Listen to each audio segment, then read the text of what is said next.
오늘 아침 묵상 말씀은 사도행전 11장 19절에서 30절까지 말씀인데요. 19절에서 30절만 읽도록 하겠습니다. 그때 스데반의 일로 일어난 환란으로 말미암아 흩어진 자들이 베니게와 구브로와 안디옥까지 이르러 유대인에게만 말씀을 전하는데 그 중에 구브로와 구르네 몇 사람이 안디옥에 이르러 헬라인에게도 말하여 주 예수를 전파하니 주의 손이 그들과 함께 하심에 많은 사람들이 믿고 주께 돌아오더라. 예루살렘 교회가 이 사람들의 소문을 듣고 바나바를 안디옥까지 보내니 그가 이르러 하나님의 은혜를 보고 기뻐하여 모든 사람에게 굳건한 마음으로 주와 함께 머물러 있으라 고나니 바나바는 착한 사람이요 성령과 믿음이 충만한 사람이라 이에 큰 무리가 주께 더하여지더라. 바나바가 사울을 찾으러 다소에 가서 만남에 안디옥에 데리고 와서 둘이 교회에 1년간 모여 있어 큰 무리로 가르쳤고 제자들이 안디옥에서 비로소 그리스도인이라 일컬음을 받게 되었더라. 아멘. 아침 묵상을 들으시는 모든 성도님들에게 하나님의 은혜가 있기를 간절히 소망합니다. 예전에 아침 묵상에서도 언급했듯이 이 스데반의 선교 이후에 예수 믿는 자들이 여러 곳으로 흩어져서 복음을 전했습니다. 그런데 누구에게 한정되어서 복음을 전했다고 말씀드렸었죠? 오늘 본문이 이 19절이 그 답을 말해주고 있습니다. 유대인들에게만 한정해서 복음을 전했었습니다. 그러나 이 디아스포라 유대인들이 드디어 헬라인에게도 복음을 전하기 시작했습니다. 이 디아스포라 유대인이란 유대인이긴 하지만 외국 땅에서 삶의 뿌리를 둔 유대인들을 말하죠. 이 안디옥에 있는 헬라인에게도 복음이 전해졌다는 이 소식이 예루살렘 교회에도 들리게 됩니다.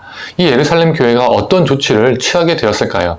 우리 바로 앞에 어떤 사건이 있었죠? 베드로가 이방인 이 고넬료에게 복음을 전했습니다. 그래서 이 예루살렘 교회가 난리가 났었잖아요. 베드로가 이방인에게도 말씀을 전했다라는 이 소식이 이 예루살렘 교회에는 거북하게 마음에 들지 않게 여겨졌던 것이죠. 그래서 베드로를 불러들였고 이방인에게 복음을 전한 베드로를 책망했었습니다. 그래서 베드로는요, 그 모든 상황을 상세히 예루살렘 교회에 설명했어야 했습니다. 이 베드로와 고넬료 사건처럼 이번에도 예루살렘 교회가 안디옥에 복음을 전한 사람들을 불러들여서 책망을 했을까요? 아닙니다. 이번엔 달랐습니다. 예루살렘 교회는 이 바나바를 안디옥으로 파송하게 되었습니다. 베드로와 이 고넬료 사건을 통해서 예루살렘 교회가 깨닫게 되었던 것이죠. 우리 앞본문 18절을 보면 고넬료 사건을 통해서 예루살렘 교회가 어떻게 고백했었죠? 하나님께 영광을 돌리며 하나님께서 이방인에게도 생명을 얻는 회개를 주셨다라고 그들은 고백했습니다. 이 고넬료 사건 때문에 예루살렘 교회는 이방인들에게도 하나님이 복음을 허락하셨다는 것을 깨닫게 된 것입니다. 그래서 이번에는 그들을 불러들인 것이 아니라 책망한 것이 아니라 오히려 안디옥 성도들을 도울 사람, 즉 바나바를 파송했습니다. 보냈습니다. 이처럼 성령님은 우리의 경계를 허무시고 넘어서게 하십니다.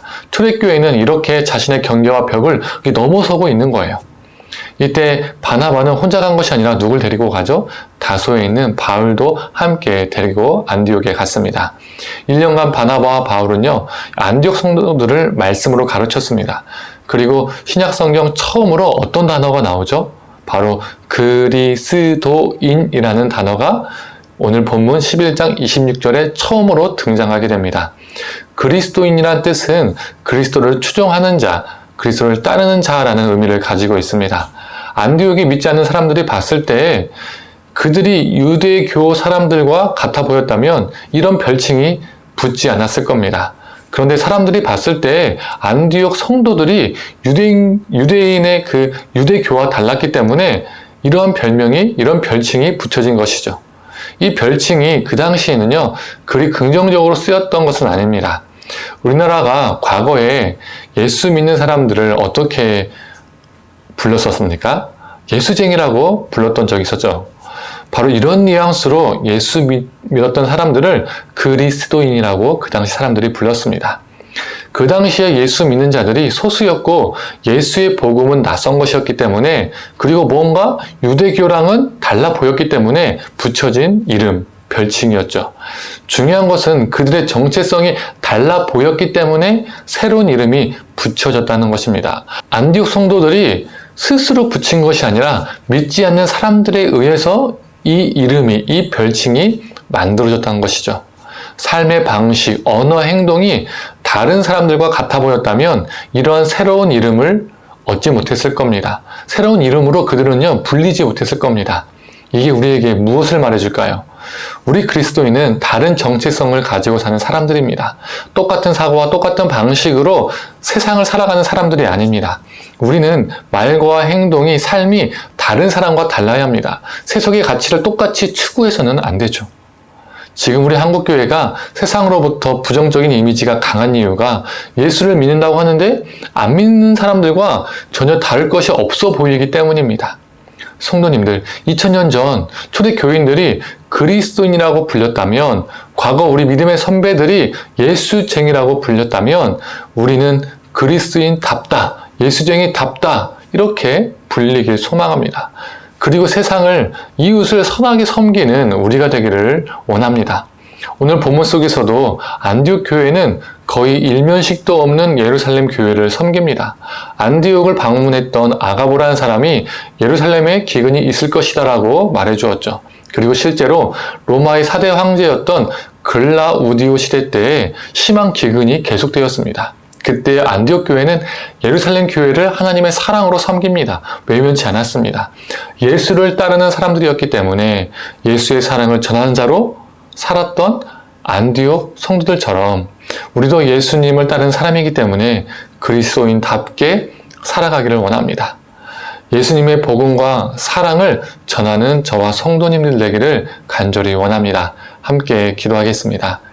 하나님, 안디옥 성도들이 그리스도인이라고 불렸습니다. 그들의 사고방식과 그들의 삶이 달랐기 때문에, 유대교회가 달랐기 때문에 믿지 않았던 사람들이 그들 향해서 그리스도인이라고 불렀습니다. 하나님, 우리도 우리 삶과 방식이, 우리 삶이 구별되게 다르게 살게 우리를 붙들어 주시옵소서.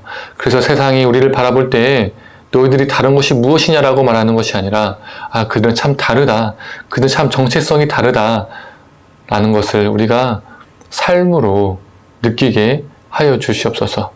그래서 우리의 구별된 삶을 통하여, 거룩한 삶을 통하여 하나님의 사랑과 하나님의 생명이 우리 이웃에게, 세상에게 전이되게 하여 주시옵소서. 감사드리며 사랑에 많으신 예수님의 이름으로 기도드립니다. 아멘.